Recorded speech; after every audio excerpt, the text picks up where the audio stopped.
warahmatullahi wabarakatuh. Kita lanjutkan. Kali ini saya akan bicara tentang 4 strategi dasar creative work plan.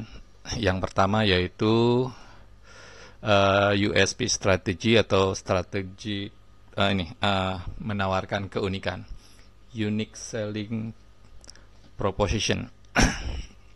Ini strategi yang bisa ditawarkan bagaimana kita mencari keunikan dari sebuah produk yang akan kita tawarkan atau jasa. Ini biasanya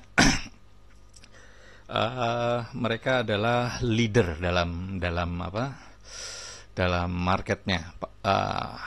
Yang saya biasa sering contohkan adalah ini iPhone, Apple gitu. Ini mereka dari sisi OS-nya atau operating system-nya aja sudah beda dengan Android. Meskipun hampir semua handphone Android kemudian menjadi followers-nya iPhone gitu. Jadi namun iPhone berhasil menawarkan keunikan dibanding handphone lainnya gitu.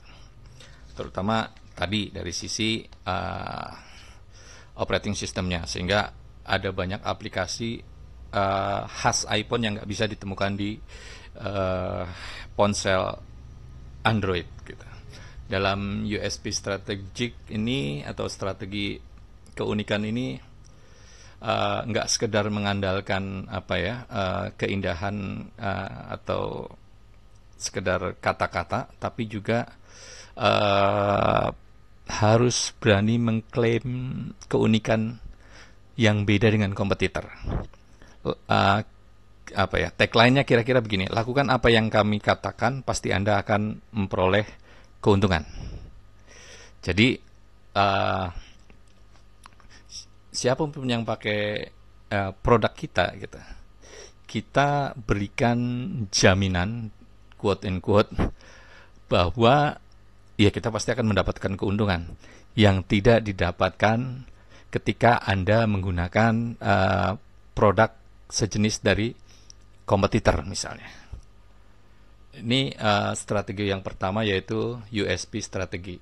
Yang berikutnya adalah strategi image atau pembentukan citra. Ini biasanya karena tidak semua produk kita bisa temukan keunikannya.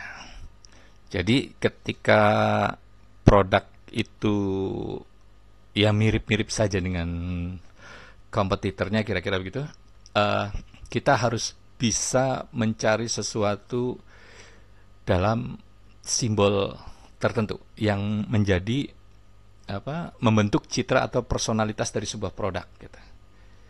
Oke, contohnya Coca-Cola gitu, atau KFC, jagonya ayam.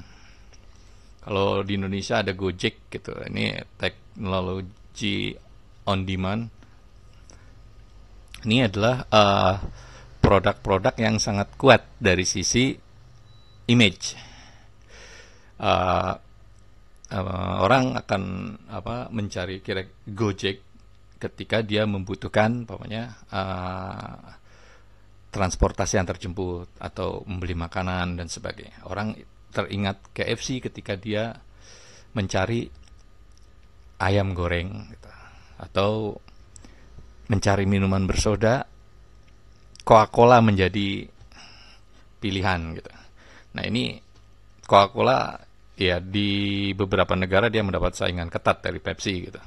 Tapi di Indonesia Coca-Cola rupanya leading gitu. Pepsi sekarang sudah nyaris tidak ada di pasaran di Indonesia, sudah ditarik gitu. Nah, itu dua strategi dasar yang bisa kita lakukan ketika membuat